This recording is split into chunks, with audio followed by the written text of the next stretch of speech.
"Pretend you're my wife tonight," said the billionaire boss, but his only rule left her speechless. The champagne flute trembled in Maya's hand as she stood outside the gilded doors of the Grandview estate, watching Manhattans elite glide past her in their designer gowns and perfectly tailored tuxedos. She didn't belong here. Not really. She was just the assistant, the one who scheduled meetings, answered emails, and made sure Alexander Hartwell's coffee was exactly 160 degrees every morning at 7:30.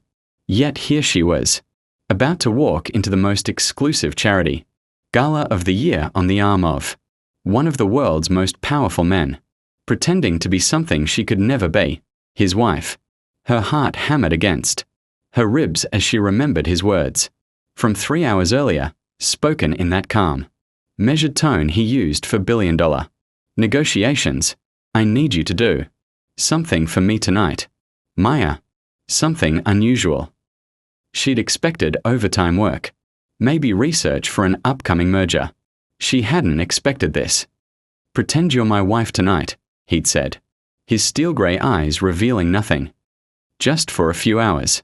There's someone I need to convince that I'm settled, stable, the kind of man who values family and commitment." Maya had nearly laughed. Alexander Hartwell, the man who worked 18-hour days and hadn't taken a vacation in 5 years, wanted to pretend he was a devoted husband? But the desperation hidden beneath his composed exterior stopped her cold. In 3 years of working for him, she'd never seen him ask anyone for help. He was the helper, the problem solver, the man who fixed impossible situations with a phone call and a check. Something was different tonight. "I'll pay you, of course," he'd added quickly. $50,000 for one evening. $50,000. The number had stolen her breath. That was 2 years of her mother's cancer treatments. That was the second mortgage on her childhood home, the one her father was about to lose. That was hope, wrapped in a single impossible night. "There's just one rule," he'd said, and something in his voice made her spine straighten. "Whatever happens tonight, whatever you see or hear about me, about my family, it stays between us, completely confidential. Can you promise me that?" She'd nodded, not understanding what she was agreeing to, knowing only that she had no choice. Desperation had a way of making decisions simple. Now, as Alexander's warm hand pressed against the small of her back, guiding her through the marble foyer into a ballroom that looked like something from a fairy tale, Maya understood why people called him the Ice King. He smiled, shook hands, laughed at jokes, but none of it reached his eyes. He was performing, just as she was, and somehow that made her feel less alone. "Alexander." A woman's voice cut through the orchestra music, sharp and cold as a winter wind. Maya turned to see a statuesque blonde approaching, her diamond necklace worth more than Maya's entire existence. "I didn't know you were bringing a date." "How unexpected. Victoria." Alexander's hand tightened almost imperceptibly on Maya's waist. "This is Maya, my wife." The word hung in the air like a lie waiting to be exposed.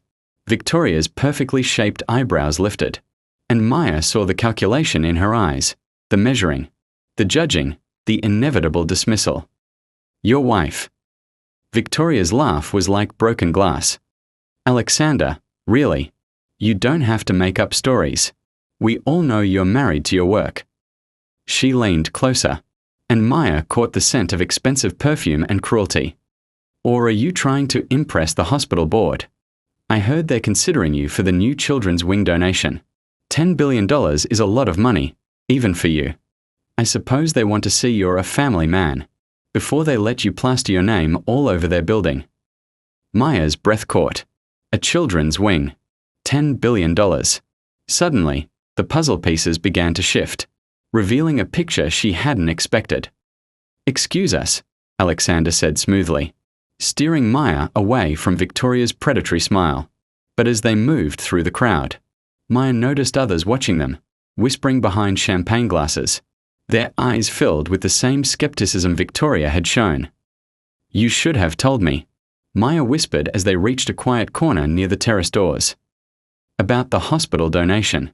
about why this matters so much.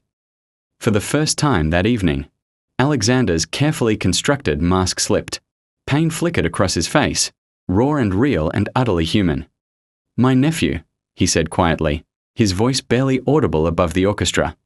"Daniel. He's 8 years old, and he's dying of leukemia. The treatment he needs. It's experimental, cutting edge. Only 2 hospitals in the country can do it, and Grandview Memorial is one of them. But their board has concerns about taking money from someone like me, someone without family values. Someone who's never shown any interest in building a legacy beyond bank accounts and stock portfolios." Maya's chest tightened. She thought of her own mother, fighting cancer in a hospital bed 2,000 miles away. She thought of the desperation that came with loving someone who was slipping away, of the helplessness that followed you through every waking moment. "They told me," Alexander continued, his jaw clenched tight, "that they needed to see I understood what family meant, that I wasn't just writing a check for publicity or tax breaks. They wanted proof that I was capable of caring about something other than profit margins." He looked at her then, really looked at her, and Maya saw tears threatening at the corners of his eyes. "I would give every penny I have to save Daniel, every single penny. But apparently, money isn't enough.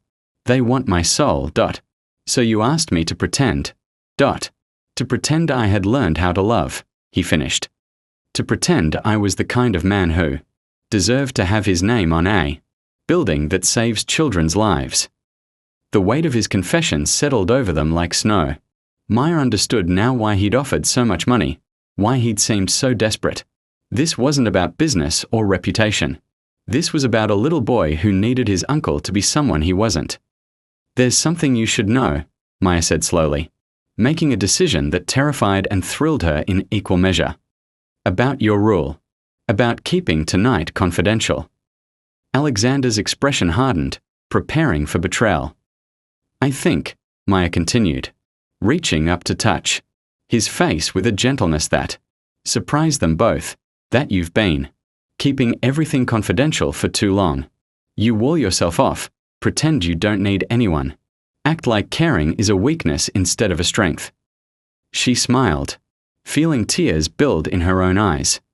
"But the thing is, Alexander, you don't need to pretend to be someone who cares. You already are that person. You're just too afraid to show it. Maya. Dance with me," she said, taking his hand and leading him toward the floor. "But this time, don't pretend. Just be yourself. Be the uncle who loves his nephew so much. He'd humble himself in front of people who've never had to fight for anything. Be the man who works 18-hour days because he's trying to build something meaningful, not just profitable. Be human." As they moved together across the polished floor, something shifted between them. Alexander's carefully controlled expression softened, and Maya saw him, really saw him, for the first time. Not the billionaire boss, not the Ice King, but a man carrying the weight of love and fear and desperate hope. "She's watching," Maya whispered, glancing toward the corner where an elderly woman in a wheelchair sat, surrounded by well-dressed board members. The hospital director, Mrs. Chen. "She's been watching us all night. "I know," Alexander murmured. "She's the one who told me to bring my wife. She said she needed to see that I understood what they were building, a place of love and family and second chances. Then show her," Maya said, pulling back to look into his eyes. "Tell me about Daniel. Not to impress anyone, not because you have to, but because you love him." And so, as the orchestra played and the city lights sparkled beyond the terrace windows, Alexander Hartwell did something he'd never done before. He opened his heart. He talked about his nephew's obsession with dinosaurs, his terrible knock-knock jokes, the way he faced chemotherapy with more courage than Alexander had ever managed in any boardroom. He talked about his sister's exhaustion, his own helplessness, the way Daniel had looked at him last week and asked, "Uncle Alex, am I going to die?" By the time he finished, both of them were crying, no longer caring who saw or what they thought. "Mr. Hartwell?" A soft voice interrupted them. Maya turned to see Mrs. Chen, her weathered face kind but assessing. "Might I speak with you and your wife for a moment?" They followed her to a private room off the main hall. Maya's heart pounding with anxiety. This was it, the moment when their deception would be exposed, when Alexander's desperate gamble would fail.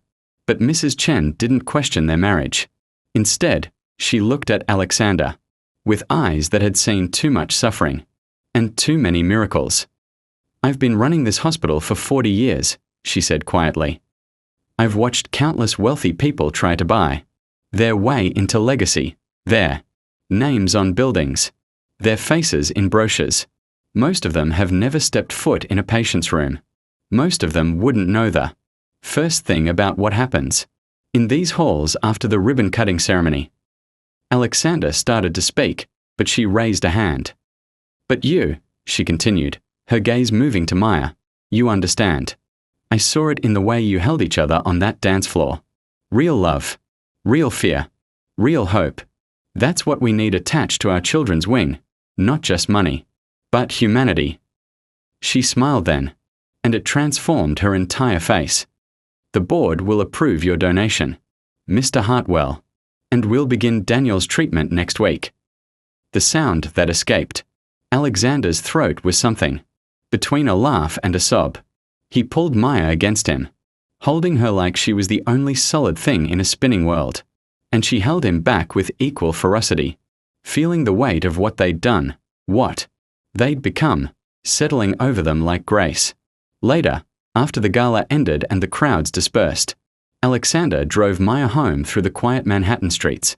Neither of them had spoken much since Mrs. Chen's announcement, both processing the magnitude of what had happened. "About the money," Alexander said as they pulled up to her modest apartment building. "The $50,000. You earned it. I don't want it," Maya said simply. "Use it for Daniel's treatment, or for another family who needs help."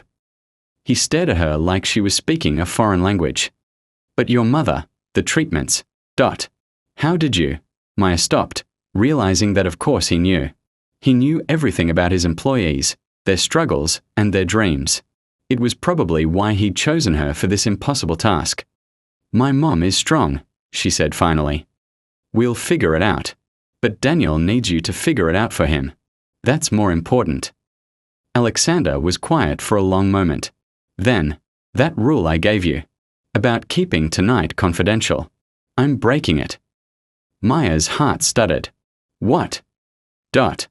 "I'm going to tell Daniel the truth about tonight, about how his uncle was so terrified of losing him that he asked a kind, brave woman to pretend to love him so he could save a little boy's life. And I'm going to tell him that she did. Something even more remarkable. She showed his uncle that he didn't need to pretend at all. That being vulnerable, being honest, being human, that's the real strength." Tears spilled down Maya's cheeks. "Alexander, and I'm going to tell my sister the same thing. And maybe, eventually, I'll even tell myself." He reached across the car and took her hand, his touch gentle and sure. "You gave me back something I'd forgotten I had, Maya. You gave me back my heart. I can never repay that, but I'd like to try. Starting with your mother's treatments. All of them. Fully funded. I can't accept. You can," he said firmly. "Because tonight, you weren't just pretending to be my wife. You were being exactly who you are, someone who sees people, who cares about them, who believes that love is more important than money or status or any of the things I've spent my life chasing. That's worth more than any donation I could ever make." Maya looked at him, really looked at him, and saw not her billionaire boss but simply a man learning how to be human again. A man who had forgotten that the greatest wealth wasn't counted in dollars but in moments like this, where two people who started as strangers ended as something infinitely more precious. "There's one more thing," Alexander said, a hint of his old uncertainty creeping into his voice. "That pretending we did tonight. I'd like to stop doing it, but I'd very much like to keep doing the part where I get to spend time with you, learn from you, maybe figure out together what it means to build a life that matters. Would you consider not pretending with me?" Maya's answer came not in words but in the way she leaned across the car, closed the space between them, and kissed him with all the honesty, and hope and terrifying possibility that the evening had unlocked, in both their hearts. Sometimes the greatest love stories begin with a lie, but the beautiful ones, the ones that last, those begin when two people brave enough to stop pretending and start being real. And somewhere in Manhattan, in a hospital room decorated with dinosaur posters, a little boy named Daniel slept peacefully, dreaming of a future that suddenly seemed possible again, saved not by his uncle's billions but by his capacity to love, rediscovered through the kindness of a woman who understood. That being human was the greatest gift of all.